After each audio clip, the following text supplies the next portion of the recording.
No need to send a search party out. Hi, I'm alive, just barely. Your girl has been going through it today. I had to go to the doctor because I have this weird throat thing again that's come back. It's some sort of, it's not the flu and it's not COVID and it's not strep because I got tested for those things, but apparently people have been going through it. So that's what I've been dealing with today. But I love y'all so much because even though I feel like poo poo caca, here's episode 34 of My Month with a Billionaire. Daddy Harley has just tackled Scotty onto his lovely new Porsche, and I just hear, what the fuck? And I turn and I look behind me, and a beautiful older blonde man that looks like Kristin with short hair runs out, followed by a cutie little teenage boy running back behind him. And they both grab Harley and they just pull him off Scotty. Scotty is not even fighting back. Scotty is just smiling at Harley. And I'm like, these men, they are not helping each other and they're not helping me. The dude pulls Harley off and he's like, come on, dude, what are you doing? And Scotty's just like laughing. I'm like, Scotty, you're not helping. And Kristen's like, oh, you guys, like, can you all just stop? A woman comes out, who I'm assuming is Kristen's mom, and she's just like, okay, everyone get inside the house right now because I cannot have this commotion out here and my neighbors be calling the cops. We all usher ourselves in. Daddy Harley's shirt is all like mussed up and he's like pulling it back, and Scotty is like fixing his hair. And I walk over to Harley and I'm like, Harley. And he's like, not now. I'm like, no, now. I said, I'm going to talk with you over here really quick and we're going to settle this. So I pull him over and everyone else is just kind of like in the living room chatting and stuff like that and kind of like getting the commotion down. And I take him over to the side where there's like a little hallway and a bedroom, little like area that leads into another wing. And I'm like, what are you doing at your grown age, sir? And he was like, what? I'm like, why are you trying to fight this guy that is half your age for literally no reason?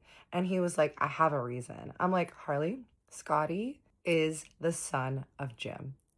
Jim is the one that you're mad at. But Jim has been trying to squash things with you for a long time, and you can't be mad at Scotty just because his dad did something or may not or may have done something to you with your wife. Like, this is just not healthy for you.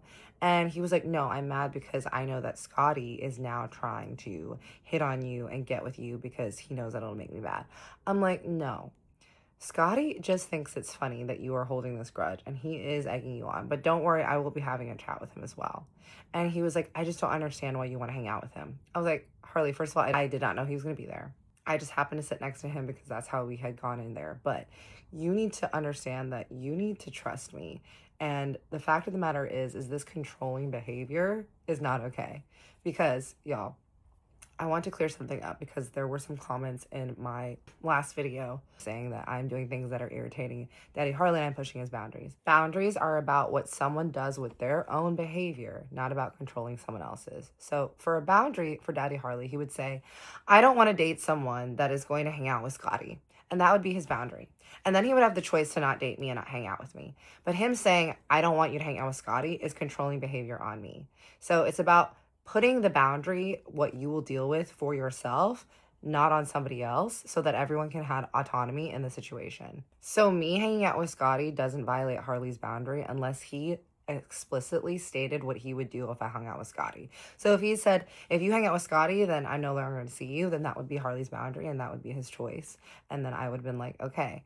But I am never going to allow a man to control me or tell me how to act, especially off of some beef that has nothing to do with me. Now, if this was some man that had like cheated Harley and stolen all his property and had clearly screwed him over, I would not hang out with him. But Scotty is the son of a man that Harley used to be friends with, that he has a problem with, and Scotty has nothing to do with that drama of a bunch of 50-something-year-old men. So let's just make that very clear. Because for too long, the world has told women that we need to act a certain way so that we don't get a reaction off of the men that we're with. And that's not something that I'm going to do because I'm going to live how I want to live. And if Harley had said to me, hey, if you hang out with Scotty again, I don't want to see you anymore, I would have said, okay, that's fine. That is your prerogative. But I am never going to change myself because of somebody else and what their insecurities and what they have a problem with is. And I said to Harley, I was like, you are going to be so much happier if you let this grudge against Scotty and Jim go. At least against Scotty, because Scotty has nothing to do with his dad. And this man is best friends with your goddaughter. And I am not even that close with him. I am just becoming friends with him. And he has nothing against you. Now, I do think that he has started to egg you on a bit because of the fact that he thinks it's funny that you have something against him, which I will be having a conversation with him about. But Harley, you can't live like this. You can't live in this cycle of anger. The person that you're angry with is Jim. The person that you need to work things out with is Jim. And I think it has been too many years and too long time coming. Like, you don't do the snow anymore. You're not with your ex anymore. There's no reason for you and Jim not to sit down and chat and have a big grown ass conversation over what went down and try to squash it. Because I'm pretty sure that you guys had a lot more years being friends than not being friends. Is that right? And he was like, yeah. And he's like, is that what you want from me? You want me to have a conversation with Jim? You want me to have a conversation with Jim? I said, I want you to do what's best for you and to have a conversation with Jim, because I think that is going to heal you in a lot of ways, and it's going to smooth over a lot of pain and a lot of confusion that you've held, thinking that your two closest people to you, your wife and your best friend, betrayed you. So the fact that it's been years and you've never had a conversation, I think you owe it to yourself, Harley, because you continue to hold on to this anger that you don't need to. And he goes, fine. If I have a conversation with Jim and it turns out that he is an asshole and it turns out that his son is an asshole, then will you stop seeing Scotty? I was like, oh, is that the ultimatum we're giving now? And he goes, yeah. I said, no, I'm not going to do something based off of what you do. I said, I think you need to have a conversation with Jim, not because I want you to, but because it is going to be very, very paramount for your healing journey. And he goes, whatever, fine. I'll think about it and I will talk to my therapist about it. I was like, that's all. And tonight, can you play nice with Scotty? And he was like, yes. I'm like, all right, no attacking young men in the streets. We walk back inside and everyone's now just like kind of chatting and talking and making drinks and stuff like that. And I went over and Kristin's like, oh, these are my parents. And we're going to call Kristin's parents. We're going to call her mom Kennedy and we're going to call her dad Corey. And then she was like, and this is my little brother. I'm like, Kristin, I didn't know you had a little brother. And she introduces me to her little brother who's 17 and his name, we're going to call him Kyle. And he looks like a baby Kristin. And I was like, I don't know what they're feeding these teenagers, y'all, because this kid was like 6'2" and looked like a grown-ass man. I was like, what the hell are they putting in these youths smoothies and things? Like, this is crazy. But I meet the whole family. They're very sweet. And Kristen's like, let me like give you a tour and show you around and everything. I'm like, okay. I'm like, Scotty, come on the tour with us because I need to chat with you too. And he's like, okay. I was like, Gabby, you come along as well. And so Harley's like, all right, I'm going to chat with Kristen's dad and stuff like that while you guys take the tour. I'm like, great. We start walking, and the way that Kristin's house is set up is in the huge living room. So you walk into the front door, there's stairs that lead down into the depressed living room that goes down. Down there's a huge couch. On the side, there's a big dining room table, and then there's a kitchen on the right. The entire living room and kitchen and dining room area opens out to a huge, massive view and patio that's like kind of encompassing it around with a pool on the side that looks over into the Malibu Hills and into the ocean. To the left, there's a hallway that leads over to a gym and like a little game room area. And then you walk to the left, you go up the stairs, and then there's all the bedrooms. And Kristin takes us to her bedroom, and her bedroom is literally exactly the same as when she was in high school. And as y'all could guess, it is a Barbie pink room. It literally reminded me of Regina George's room in Mean Girls. I was like, girl, your room looks like Regina George's room. And Gabby was like, oh yeah, that's what she modeled it after. I'm like, oh, okay, that makes sense. We walk over, and we're just like all sitting down on her huge 4-poster bed. I'm like, Scotty, why are you antagonizing Daddy Harley? And he was like, did I? And Kristin's like, dude, don't play cute. And he was like, look, I just think it's funny that he, at his big age, is trying to hold shit against me. I was like, I get it. But the man has issues and you're not helping. I was like, I want him to have a conversation with your dad and I want them to smooth things over. And I think you want that too because you know how much your dad wants to be back friends with Harley. Is that correct? And he was like, yeah, of course. He was like, my dad misses Harley every day. I'm like, okay, so can you do us a favor? Play nice with Daddy Harley. Don't antagonize him anymore. Don't try to make him jealous. Don't do whatever the hell you be doing. And just play nice because we're trying to get Jim and Harley to be friends again. And Kristin's like, yay, Project Bestie. I'm like, yes, Kristin, this is one of our other missions. We need to get Jim and Harley to be friends again. We want Harley to speak with Jim. So that's like another thing that we're trying to plan. They're like, okay, great. Scotty's like, yes, I can play nice. I'm like, also, did you hook up with his ex-girlfriend? And he's like, Jasmine? I'm like, yeah, Harley seems to be convinced that y'all were doing that. And he was like, no, we were just friends. Like, we would just go get our nails done together and do all sorts of stuff. Like, I'm just a really good straight gay friend. I'm like, that is very true. You do be giving, like, gay vibes as a straight man, which we do like. So we walk back out the hallway and she takes us to this room where there's like all these massage chairs and all these pictures. And I'm just looking at the pictures on the wall and Kristin's showing me all the pictures of family and stuff. And she's like, oh my God, Kat, look over here. She takes me over and she's like, do you know who this is? Daddy Harley in his 20s with Kristin's dad, Harley's ex, and Jim. And they are all standing in the backyard of Harley's dad's place, and they're just holding champagne glasses and wearing like New Year's Eve little hats, and it's really cute. And Daddy Harley is young and spriteful and just looks really happy, and I thought it was very cute. And she goes, yeah, this was a happier time. I'm like, they look very happy and young. We go back downstairs and everyone's just kind of standing around the kitchen island. Harley and Kristin's dad, Corey, and the mom, they're just kind of talking about business stuff. Dana's there as well, and Jack is like taking notes. I walk over and I just kind of put my arm in Harley's arm. I look at Harley, I'm like, I saw you as a young man. And he was like, oh God, which one? And I'm like, oh, it was a New Year's photo. I was like, your hair was kind of long. And he was like, yeah, my hair used to be kind of long. And Dana's like, have I seen this photo? And he's like, no, I don't think so. I'm like, those were y'all's party finagly days. And they were like, yeah, it was. And Harley goes, come here, cat, I want to show you something.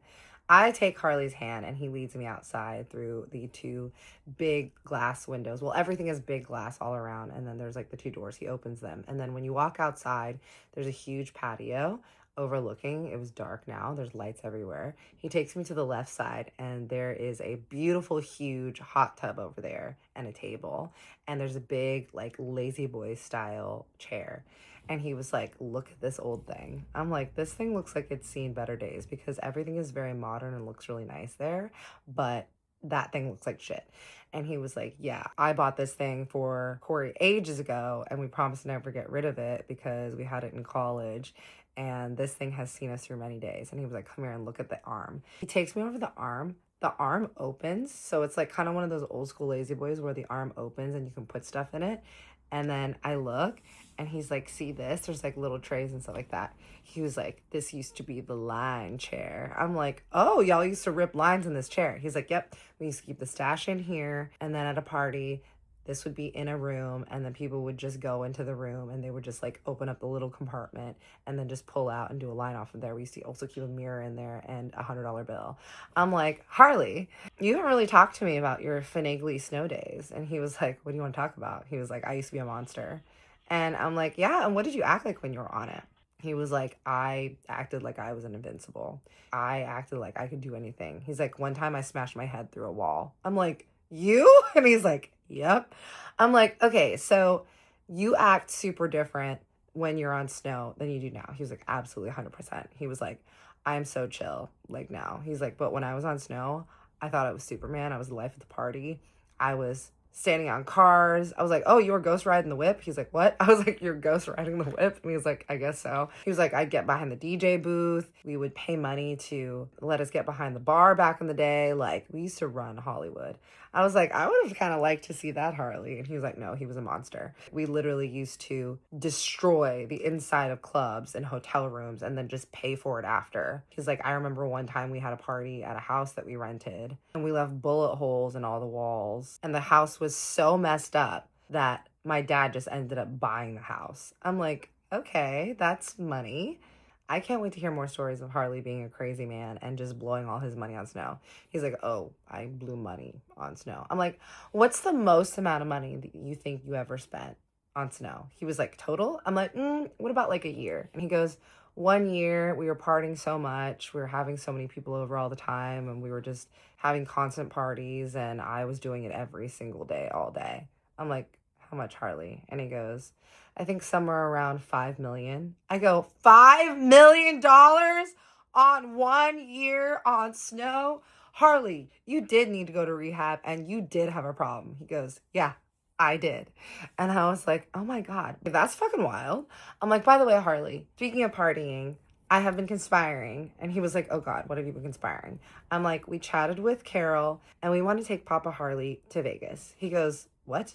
I was like, we want to take your dad to Vegas. He was like, absolutely not. I'm like, Harley, just hear me out. As I'm talking about this, Kristin comes out and she's like, hey, Danielle and them are going to Jumbo's now, so we should go meet up with them. I was like, Kristin, come out here. She runs out there. I'm like, we are convincing Daddy Harley that we're taking Papa Harley to Vegas. She was like, oh yeah, we're doing that. I was like, listen to the logistics, okay? Carol said that as long as we bring all the people, all the staff, and we make sure that we have all his amenities and all his things and have him staying at the place that he likes in Vegas, that it should be fine since you have the jet. And then as soon as he gets Honore, because they're going to make sure that they keep him on a strict schedule, as soon as he gets Honore, if he wants to leave, we can zip him right back. But this would be really good for your dad, Harley. I think it would make him happy. I think it'd be good for you to bond with him. And it would be a really nice vacation for Carol because, as you know, she's been working so hard for your dad. And it would just be really fun. Don't you think we should take another little trip? He's looking at us, and me and Kristin are like, dee, dee, dee, dee, dee. And he's like, ugh. He's like, Kristin, go get Jack. She's like, yay. She goes inside. She tells Jack to come. Jack and Dana come, of course. I'm like, ugh. Jack and Dana come outside. Harley's like, Jack, what's going on next weekend? Do we have anything like super pressing meetings, blah, blah, blah? And Jack's like, no, I don't really think so. And Harley's like, the girls want to take my dad to Vegas. As soon as we say that, Dana looks like she is going to fall through the floor of the patio. And she's like, Vegas with your dad? And Harley's like, yes. I'm like, yeah, Dana. And Dana's like, that's a bad idea. And we're like, wow, it's so weird that you would say that, Dana. And we're like, why do you think that's a bad idea, Dana? And she was like, well, Vegas is a triggering place for Harley and a triggering place for his dad. And so the two of them together in that environment will be very, very unhealthy because Vegas is all just about partying and blah, blah, blah. She starts going off, right? And I'm like, well, Dana, you don't have to be there because as I know it, I'm pretty sure Harley's dad probably won't want you there, right? So you won't have to deal with it and we'll just be there with Harley so you don't have to worry about that. And she was like, absolutely not. If y'all are going to Vegas, I'm coming. And we're like, well, we'll talk to Daddy Harley and Karen, we'll plan it, and then we'll see. And she's like, starts trying to argue, and Kristin's like on the phone, and she was like, Kat, we gotta go to Jumbo's. I'm like, okay. Harley's like, what? I'm like, yeah, we're gonna go to Jumbo's clown room for the after party for Danielle. Harley looks at me, and I'm like, you wanna come, Harley? And he's like, I go, if you really want to keep tabs on us and make sure that we don't get into trouble, you should probably come. And Kristin's like, yeah, Harley. And he just goes, I know I'm gonna regret this, but all right, let's go. And we go, yay! So yes, y'all, next episode, we get into the big plans of the Daddy Harley trip in Vegas and a very interesting night at Jumbo's Clown Room with Harley, Dana, and everyone. I love you and I see you. Big hug, big kiss. Be patient with me over the next few days because your girl is just going through it. But I love y'all.